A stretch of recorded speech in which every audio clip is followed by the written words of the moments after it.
Capítulo 23. Durante 1 hora, fiquei imaginando em meu cérebro em delírio todos os motivos possíveis para o ato do tranquilo caçador.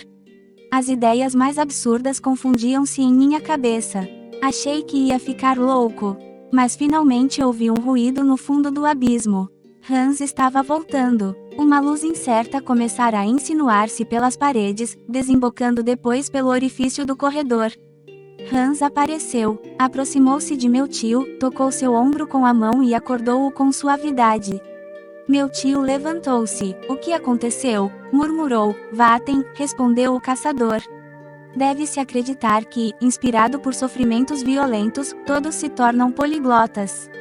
Não conhecia uma única palavra de dinamarquês, mas instintivamente compreendi o que nosso guia estava dizendo. Água, água, gritei, batendo as mãos, gesticulando como um louco. Água, repetiu meu tio. Rivar? Perguntou ao islandês. Nedate, respondeu Hans.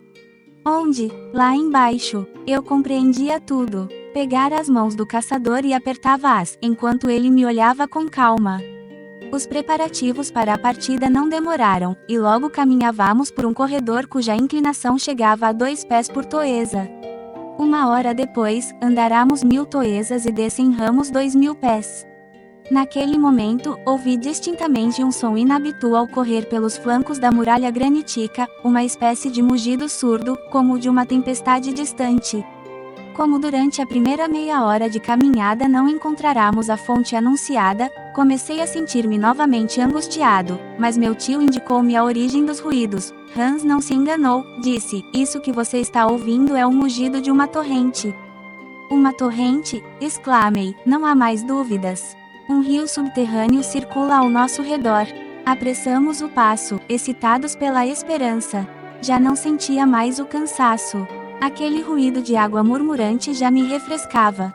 Aumentava sensivelmente. Após ter se sustentado por um período acima de nossas cabeças, agora a torrente corria pela parede da esquerda, mugindo e saltando.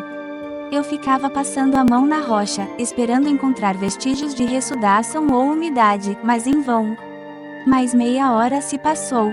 Transpusemos mais meia légua. Tornou-se então evidente que, em sua ausência, o caçador não pudera prolongar suas pesquisas para além daquele ponto.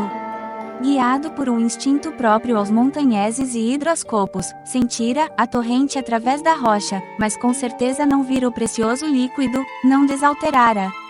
Também logo constatamos que, se continuássemos a andar, iríamos afastar-nos da corrente, cujo murmúrio tendia a diminuir. Recuamos. Hans parou no ponto preciso em que a corrente parecia mais próxima. Sentei-me perto da muralha, enquanto as águas corriam a 2 pés de mim com extrema violência. Mas ainda estávamos separados delas por uma parede de granito. Sem refletir ou perguntar-me se não existiria algum meio de obter aquela água, deixei-me levar por um primeiro momento de desespero. Hans olhou para mim, e acreditei ter visto um sorriso em seus lábios. Ele levantou-se e pegou a lâmpada. Acompanhei-o. Dirigiu-se para a muralha. Fiquei olhando para ele. Ele colou sua orelha na pedra e passeou-a, ouvindo com muito cuidado. Compreendi que estava procurando o ponto em que a torrente fazia mais barulho. Encontrou-o na parede lateral da esquerda, 3 pés acima do chão. Como eu estava emocionado! Nem ousava adivinhar o que o caçador queria fazer. Mas tive de compreendê-lo e aplaudi-lo, enchê-lo de carinho, quando vi que pegava sua picareta para quebrar a própria rocha. Estamos salvos, gritei. Sim, repetia meu tio em frenesi, Hans tem razão. Ah, belo caçador, não teríamos encontrado isso. Com toda a certeza, por mais simples que fosse esse meio, jamais teríamos tido essa ideia. Nada mais perigoso do que uma picaretada naquela estrutura do globo.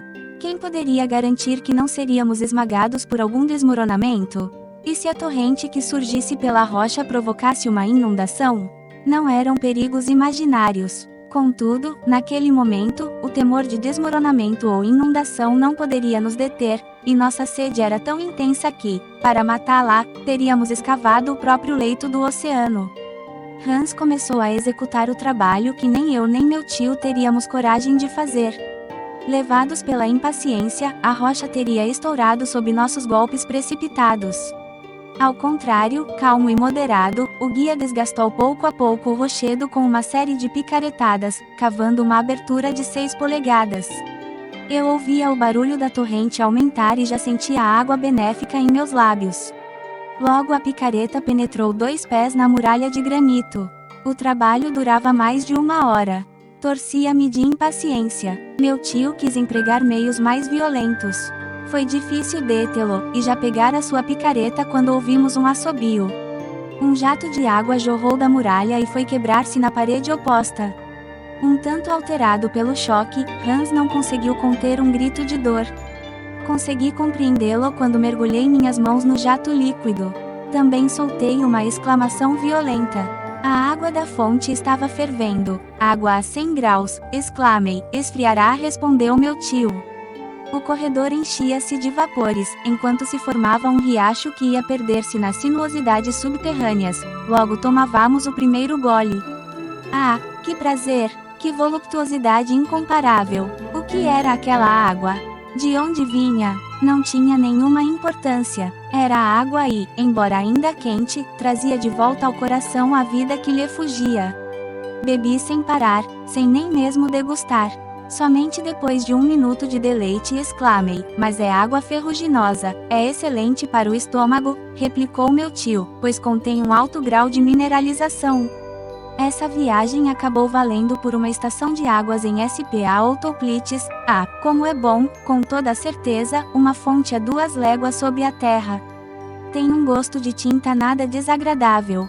Que bela nascente Hans descobriu para nós. Proponho seu nome para esse saudável riacho, concordo, exclamei. E adotamos imediatamente o nome de Hans Ba.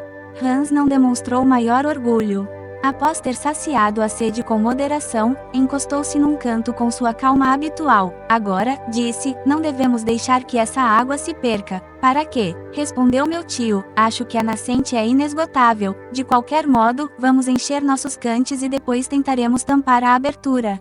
Meus companheiros acataram meu conselho. Em meio aos estouros de granito e estopa, Hans tentou obstruir o entalhe na parede, o que não foi fácil. Queimávamos a mão sem conseguir nada, a pressão era forte demais, e nossos esforços foram em vão. É evidente que os lençóis superiores desse curso de água localizam-se a uma grande altitude. Como seu jato é forte, comentei. Com toda a certeza, replicou meu tio, se a coluna de água tiver 32.000 pés de altura, estamos diante de 1.000 atmosferas de pressão. Mas acabo de ter uma ideia. Qual? Por que essa teima em tamparmos a abertura? Por quê? Não consegui encontrar uma boa razão. Temos certeza de que encontraremos água quando nossos cantes estiverem vazios? É claro que não, então deixemos essa água correr. Ela descerá naturalmente e guiará aqueles que refrescara no caminho. Que boa ideia, exclamei, e, com esse riacho por companheiro, não há mais nenhum motivo para que nossos planos não deem certo. Ah, você acaba de compreender tudo, meu caro, riu o professor. Não só compreendi, como também estou acompanhando tudo. Um momento, antes de mais nada, descansemos por algumas horas.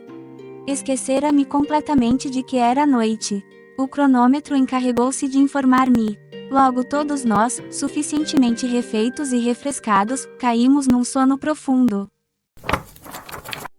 Obrigado por assistir o vídeo. Se está gostando desse audiolivro, não esqueça de se inscrever no canal, deixar o gostei nesse vídeo e ativar o sininho para não perder os próximos capítulos. Também compartilhe com alguém que vai gostar dessa história. Clique aqui para escutar o próximo.